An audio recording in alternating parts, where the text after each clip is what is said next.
That was the night before Christmas, when all through the house, not a creature was stirring, not even a mouse. The stockings were hung by the chimney with care, in hopes that St. Nicholas soon would be there.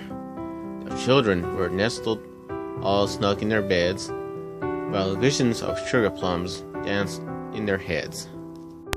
And Mama in her kerchief, and I in my cap, had just settled our brains for a long winter's nap. When out on the lawn there arose such a clatter, I sprang from the bed to see what was the matter. Away to the window I flew like a flash, tore open the shutters and threw up the sash. The moon on the breast of the new-fallen snow, I gave the luster of midday to objects below. When what to my wondering eyes should appear but a miniature sleigh and 8 tiny reindeer, with a little old driver, so lively and quick, I knew in a moment it must be Saint Nick.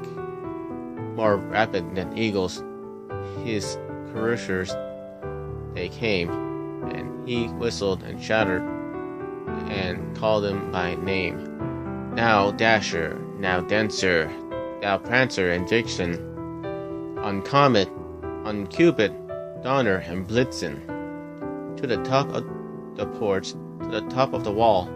Now dash away, dash away, dash away all, as dry leaves that before the wild hurricane fly, when they meet with an obstacle mount to the sky. So up to the house top the courtiers they flew, with that sleigh full of toys, and St. Nicholas too.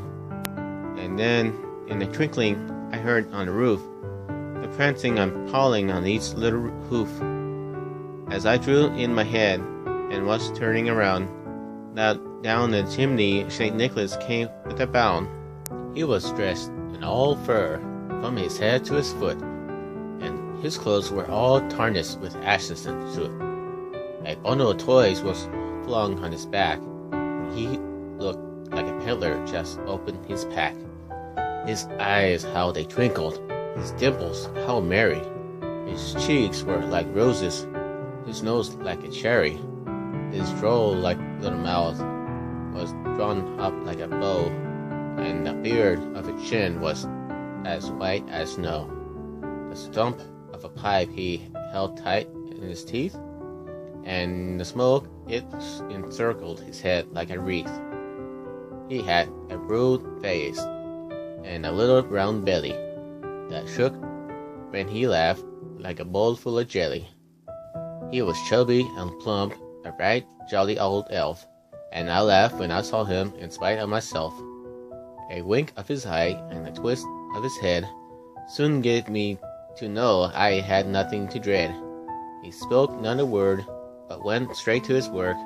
He filled all the stockings, then turned with a jerk, and laying his fingers aside of his nose, and giving a nod, up the chimney he rose.